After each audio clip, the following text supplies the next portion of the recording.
Welcome back to my channel. तो हमने start किया था फंडामेंटल राइट्स और second fundamental right last video में हमने कर लिया था कंप्लीट, ठीक है, जिसमें बात की थी राइट टू फ्रीडम की। ठीक है, आज हम स्टार्ट करेंगे third fundamental right, right against exploitation, जिसमें 2 आर्टिकल्स इंक्लूड हैं, आर्टिकल 23 एंड 24। ठीक है, उनको करने से पहले हम ये राइट टू फ्रीडम के जो आर्टिकल्स हैं इनको लर्न करने का एक ट्रिक सीख लेते हैं। ठीक है, अगर आप कोई और ट्रिक बनाना चाहो तो आप बना सकते हो और इस ट्रिक को भी फॉलो कर सकते हो। तो आपको एक वर्ड याद रखना है, सोल्ड। जैसे मैंने राइट टू इक्वलिटी में भी आपको एक ट्रिक बताया था, वैसे ही सेकंड फंडामेंटल राइट के आर्टिकल को लर्न करने का ये ट्रिक है, सोल्ड। ठीक है, अब सोल्ड वर्ड से, सोल्ड एस से आप याद रखेंगे आर्टिकल नंबर 19 को, ओ से याद रखेंगे आर्टिकल नंबर 20, एल से याद रखेंगे 21 आर्टिकल, एंड ई से याद रखेंगे 21 ए जो कि अमेंडमेंट के थ्रू ऐड किया गया था, और डी से आर्टिकल 22। अब इसको कैसे याद रखेंगे? एस से आर्टिकल नंबर 19 में अगर आपको याद होगा कि 6 राइट्स दिए गए थे, जिसमें से फर्स्ट राइट था right to freedom of speech and expression. तो एस से याद रखेंगे आप स्पीच एंड एक्सप्रेशन। ठीक है, इससे आपको याद आ जाएगा कि ये आर्टिकल नंबर 19 था। अब ओ से जो हमें राइट दिया गया था, ऑफेंसेस, आपने एक वर्ड याद रखना है, ओ से ऑफेंसेस, और इसमें किसकी बात की गई थी?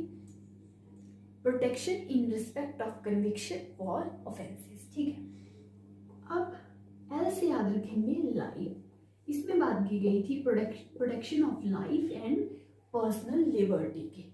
ठीक है, तो एल से आपको याद आ जाएगा आर्टिकल नंबर 21। और ई से जो कि कॉन्स्टिट्यूशनल अमेंडमेंट एक्ट के थ्रू ऐड किया गया था 21 ए, वो था right to education. And the last one is article 22, जिसमें बोला गया था protection against arrest and detention. तो डी से आप याद रखेंगे डिटेंशन, जिसमें प्यूनिटिव डिटेंशन और प्रिवेंटिव डिटेंशन की बात हुई थी। ठीक है, तो आर्टिकल नंबर 22 बात करता है protection against arrest and detention.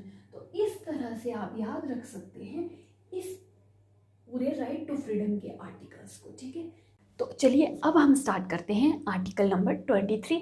अब आर्टिकल नंबर 23 जो है वो थर्ड फंडामेंटल राइट के अंदर आता है, राइट अगेंस्ट एक्सप्लॉयटेशन। ठीक है, शोषण के विरुद्ध अधिकार। ठीक है, तो एक्सप्लॉइट करने के लिए रुका गया इस आर्टिकल में। अब आर्टिकल नंबर 23 बोलता है prohibition of traffic in human beings and forced labour. अब देखो, 2 चीज़ों को ये प्रोहिबिट कर रहा है, ट्रैफिकिंग इन ह्यूमन बींग्स, ठीक है, यानी कि मानव तस्करी को एक टाइप से रोकता है। ठीक है, और फोर्स्ड लेबर को। ठीक है, अब देखो, हम पहले देखेंगे ट्रैफिकिंग इन ह्यूमन बींग्स। ठीक है, तो अब देखो 4 टाइप से ट्रैफिकिंग को इंक्लूड किया गया इस आर्टिकल के अंदर। अब first one is buying and selling of human beings. ठीक है, यानी कि किसी भी मैन, वुमेन एंड चिल्ड्रन को बेचा और खरीदा नहीं जा सकता, चाहे कोई मैन है, चाहे कोई वुमेन है, चाहे कोई चिल्ड्रन है। उनको खरीदा या बेचा अगर जाएगा तो वो उनको एक्सप्लॉइट करना होगा। ठीक है, तो उनको एक्सप्लॉइट नहीं कर सकते, इस आर्टिकल में ये बोला गया और इसको प्रोहिबिट किया गया। अब second one is immoral traffic, यानी कि इसमें इंक्लूड है जैसे बच्चों और वुमेन्स को खरीदा बेचा नहीं जा सकता। अब इसमें इंक्लूड है प्रोस्टिट्यूशन। ठीक है, तो प्रोस्टिट्यूशन में भी एक टाइप से बैन लगाया गया इस आर्टिकल के थ्रू। ठीक है, अब third one is devadasis. Devadasis में देखो क्या होता था, साउथ इंडिया में देवदासी सिस्टम को बहुत फॉलो किया जाता था पुराने टाइम में। ठीक है, यानी कि पेरेंट्स क्या करते थे, अपनी लड़कियों को बेच देते थे एक टाइप से मंदिर में, उनको वहाँ डोनेट कर देते थे। ठीक है, अब उनको पूरी लाइफ डेडिकेट करना पड़ती थी अपनी वर्शिप के लिए। ठीक है, लड़कियों को, कम उम्र की लड़कियों को फोर्सफुली मंदिर में दे दिया जाता था और उनको पूरी लाइफ डेडिकेट करना पड़ती थी वर्शिप के लिए। ठीक, तो ये क्या हुआ, एक टाइप से फोर्सफुली आप किसी की लाइफ छीन रहे हो और उसको अपनी पूरी लाइफ डेडिकेट करनी पड़ती है सिर्फ और सिर्फ मंदिर में पूजा करने के लिए। ठीक है, तो ये देवदासी सिस्टम को भी अबॉलिश मतलब रोका गया इस आर्टिकल के थ्रू और अबॉलिश कर दिया गया। ठीक है, अब फोर्थ पॉइंट इसमें बोला गया स्लेवरी। ठीक है, अब पुराने टाइम में क्या करते थे, अमीर लोग गरीब लोगों को अपने पास फोर्सफुली रख लेते थे स्लेव्स बना के। ठीक है, और उनसे ज़बरदस्ती काम करवाते थे, तो उस चीज़ को भी प्रोहिबिट किया गया इस आर्टिकल में। ठीक है, अब हम बात करेंगे फोर्स लेबर की। ठीक है, फोर्स लेबर यानी कि बेगार सिस्टम। ठीक है, तो फोर्स जैसे या 1947 से पहले क्या होता था, जमींदार लोग जो होते थे ना, जो बहुत अमीर होते थे, तो वो अपनी ज़मीन फार्मर्स को देते थे। ठीक है, और उन फार्मर्स उनसे लोन पे वो चीज़ लेते थे, ज़मीनें लेते थे। ठीक है, और उसके बदले में उनको बहुत ज़्यादा इंटरेस्ट लिया जाता था उन ज़मींदार्स के थ्रू। ठीक है, तो जब वो किसान जो हैं वो इंटरेस्ट वापस नहीं कर पाते थे, तब वो ज़मींदार क्या करते थे कि उनको बोलते थे कि आप हमारे खेतों में काम करिए, हमारे घर में काम करिए, और इसके बदले में हम आपको कुछ भी नहीं देंगे, क्योंकि वो उनका जो लोन था और उनका जो इंटरेस्ट देना होता था वो वापस नहीं कर पाते थे वो फार्मर्स। ठीक है, तो उनसे बिना किसी वेजेस के काम करवाए जाते थे, डेली वेजेस के। ठीक है, तो उसको बोला जाता है फोर्स लेबर। ठीक है, इकोनॉमिकली वीकर सेक्शन जो होते हैं उनसे फोर्सफुली काम करवाया जाता है। अब देखो, फोर्स लेबर में सिर्फ इसी चीज़ की बात नहीं की गई कि फोर्सफुली किसी से काम करवाना, बट इसमें बात की गई, यानी कि मान लो इंडिया में डेली वेजेस किसी पर्सन को देने चाहिए 500 to 600, तो डेली वेजेस इंडिया में है 500 to 600, लेकिन किसी पर्सन से काम बहुत ज़्यादा करवाया जाता है और उसको डेली वेजेस दिए जाते हैं ओनली 200 रुपीज़। ठीक है, तो इसको भी फोर्स लेबर में इंक्लूड किया गया इस आर्टिकल में। ठीक है, तो यानी कि आप किसी से ज़्यादा काम करवाओगे और उसे कम वेजेस दोगे तो उसको भी फोर्स लेबर में इंक्लूड किया जाएगा। ठीक है, तो आई होप कि आपको पता लग गया होगा कि इसमें प्रोहिबिशन की गई ह्यूमन ट्रैफिकिंग की और फोर्स्ड लेबर की। ठीक है, अब ह्यूमन ट्रैफिकिंग किसी भी तरीके से हो सकती है, चाहे वो देवदासी सिस्टम हो, स्लेवरी हो, ठीक है, प्रोस्टिट्यूशन हो, ठीक है, या buying and selling of human beings हो, चाहे मैन वुमेन एंड चिल्ड्रन। ठीक, देखो ये जो आर्टिकल है 23, ये सिर्फ स्टेट के लिए ही अप्लाई नहीं होता, ये हर प्राइवेट इंडिविजुअल को फॉलो करना पड़ेगा। यानी कि हर प्राइवेट इंडिविजुअल को रोका गया ह्यूमन ट्रैफिकिंग से और फोर्स लेबर से। ठीक है, अब जो ट्रैफिकिंग होती है वो चाहे सिटीज़न की हो, नॉन सिटीज़न की हो या एनिमी एलियन की हो, ठीक है, सबके लिए इस आर्टिकल को फॉलो किया जाएगा। यानी कि ना आप किसी सिटीज़न की ट्रैफिकिंग कर सकते हो, ठीक है, ना किसी नॉन सिटीज़न की और ना एनिमी एलियन की। ठीक है, आर्टिकल नंबर 23 है, उसमें प्रोहिबिट किया गया ह्यूमन ट्रैफिकिंग के लिए और फोर्स लेबर के लिए।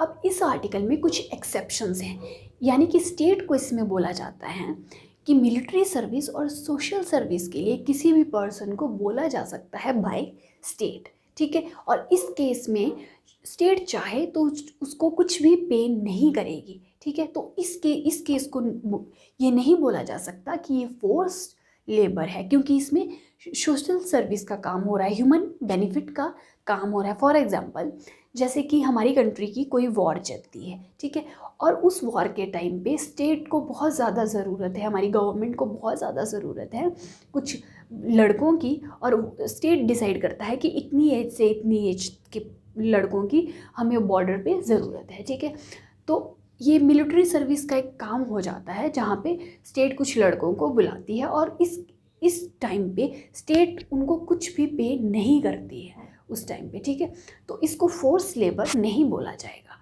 ठीक है, अब जहाँ पे भी सोशल सर्विस का काम होगा या मिलिट्री सर्विस का काम होगा, वहाँ पे स्टेट आपको बोल सकती है और इस केस में आपको कोई भी पेमेंट नहीं की जाएगी। देखो, जो फंडामेंटल राइट थर्ड है उसमें सिर्फ 2 आर्टिकल है। आर्टिकल 23 हमने कर लिया, अब आर्टिकल 24 है लास्ट आर्टिकल इस फंडामेंटल राइट का, जिसमें आपको ज़्यादा कुछ भी याद नहीं रखना, सिर्फ इतना याद रखना है कि इसमें प्रोहिबिट किया गया एम्प्लॉयमेंट ऑफ चिल्ड्रन को इन फैक्ट्रीज एक्सेट्रा।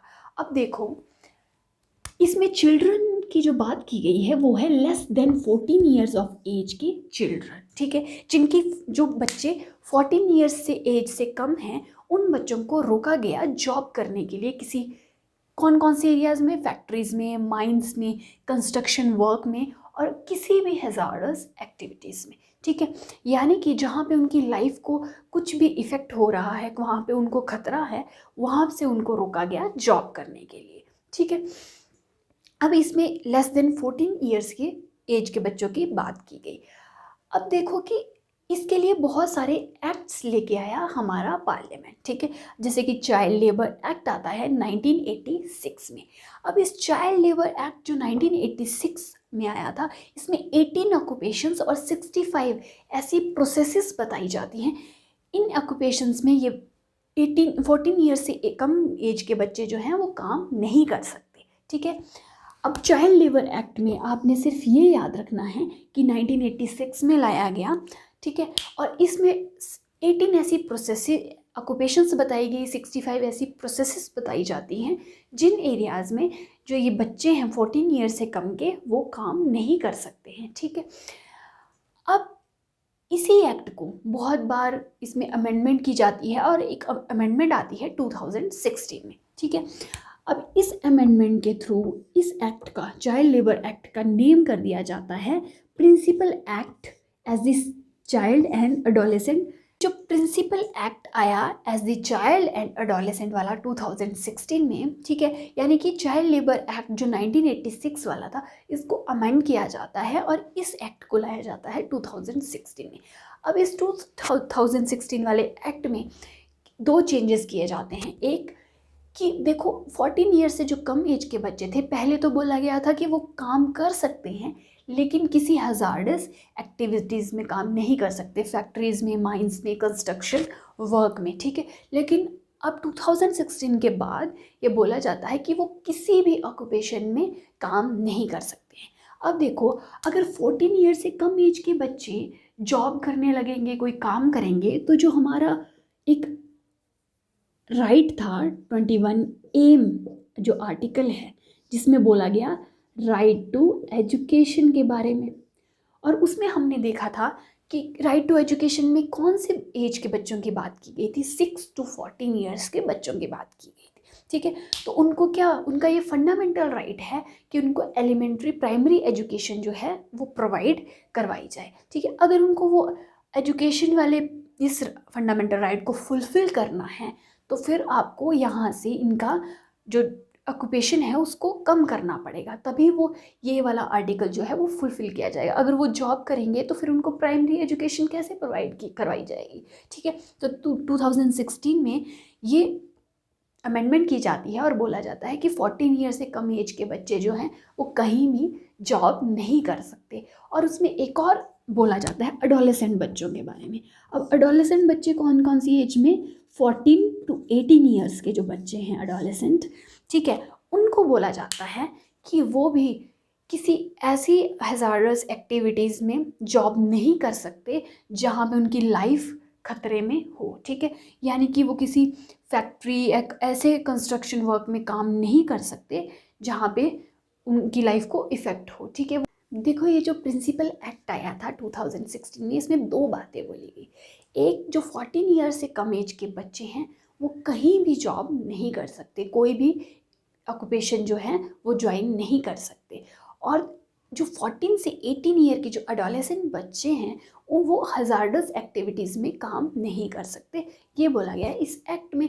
अब इस एक्ट में बोला गया कि जो पर्सन ये ऑफेंस करता है, ठीक है, उस पर्सन को पनिश किया जाएगा। अब जो पनिशमेंट है वो बोली गई 6 to 2 ईयर्स तक की उसको जेल हो सकती है और उसको फाइन हो सकता है 20,000 to 50,000 रुपीज़ का, ठीक है। तो इसी के साथ फिर जो आज के हमारे आर्टिकल थे, आर्टिकल 23 और 24, वो होते हैं कंप्लीट। अब जो थर्ड फंडामेंटल राइट था, राइट अगेंस्ट एक्सप्लॉयटेशन, वो हो गया है कंप्लीट।